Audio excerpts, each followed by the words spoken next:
Hello there and welcome. I'm Zach Romero, and I am going to spend 10 minutes with you. Can I set a timer for 10 minutes? Yeah, here we go. Setting a timer for 10 minutes. 10 minutes, 30 seconds. We're going to talk about psychedelics and my experience with them today. Not that I'm on psychedelics today, but that's what we're going to talk about today. I'm going to talk to my phone and then upload it on the interweb so you can watch me talk about my experience with two psychedelic substances. One, psilocybin magic mushrooms. Number two, LSD, lysergic acid diethylamide, or acid. Because those are the two psychedelics that I've had the more or most experience with. Besides, I'm not even going to name another one, but anyway, I smoke marijuana every day, all day, and that is potentially a mild psychedelic. But we're not going to talk about that one. We're going to talk about psilocybin and acid, because I think those are much more powerful, much stronger, and much more profound and psychedelic. Even though I think you can get super psychedelic on high amounts of alcohol, which I've felt like really trippy on that before. But anyway, I have lots of trippy things around my room. I might be looking at them, associating different things. Maybe you can get a read on my body language of what my traumas are. It's Friday, I'm wearing blue, so we're going to clear some of that trauma. Mushrooms I've taken a lot of different times. In Texas, growing up near the Gulf of Mexico, there is a wind current that blows a lot of Psilocybin cubensis spores into the cow fields. And I believe the cows eat these spores on the grass and they become mycelially active in the cow's stomach, and then they get pooped out, and up pops the golden teachers that we would pick in the fields, in the cow fields in near Houston, Texas. So that's my original experience with psychedelics, was, you know, basically hearing through the grapevine, friends, magic mushrooms growing in the fields on the poop. Make sure you pick the ones with the yellow tops. Thump the top so the spores get spread out and you don't destroy the ecosystem, because you want these things to keep propagating. I mean, this is what was taught to us. Yeah, I mean, these are not trained specific shamans or anything, but this is kind of almost a shamanic network through the psyche. The human psyche wants to experiment with its reality. It wants to know what it is and what's going on, and it wants to try things that sound fun, and people tried and said were fun, you know. So basically, being a kid, being a teenager, here your friends are tripping out, having a good time, and you know, it lasts 4 hours, and you giggle and you laugh and you see things move, and it's fun. So I made mushroom tea a lot in high school. And I would dose my friends, and we would all have really fun tea parties. And then later, these experiences, the walls would shift and breathe, your skin would breathe and move. So being in high school, learning about quantum physics and then taking magic mushrooms, it was almost a reaffirmation that, yeah, science and spirituality have blended at some point, and there's now been a disconnect. You know, science almost came out of a spiritual experience, and I say spiritual because it's not as physically solid as a day-to-day 23-hour reality. You take a substance for 1 hour and you start seeing things differently. It seems like spiritual. Like if you were to go in a haunted house and for 30 seconds a door slams and there's no one around, that seems weird and spiritual. Even though it's a physical thing that happened, it doesn't happen all the time, so you give it this thing, spirit, you give it this name. So, took a lot of mushrooms, had a lot of good times. Sometimes you would feel like you were dying if you took too much. You feel a red web, you'd see everything red and web. I remember feeling like a leaf on a tree, swinging back and forth in a hammock, just wishing I had my mother or some sort of female figure in my life to help me through these 4-hour journeys on overdosing on magic mushrooms. But I was never suggested by anyone to do anything crazy, and this was all my own self-experimentation. Yeah, I had read extensively how to dose yourself, how to make the tea, what was too many grams, you know.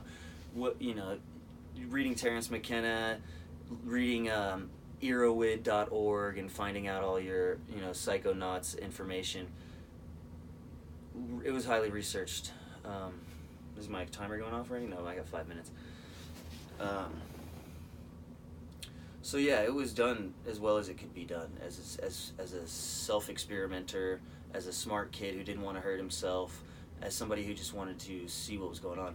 I had very good experiences and very few negative experiences on magic mushrooms as a young kid doing it myself. Then getting a little older, you'd find dried mushrooms that were grown in someone's house, most likely mushroom grow kits. And they would be different strains, and it's easier to eat too many when they're dried, or make strong tea that's too strong when they're dried.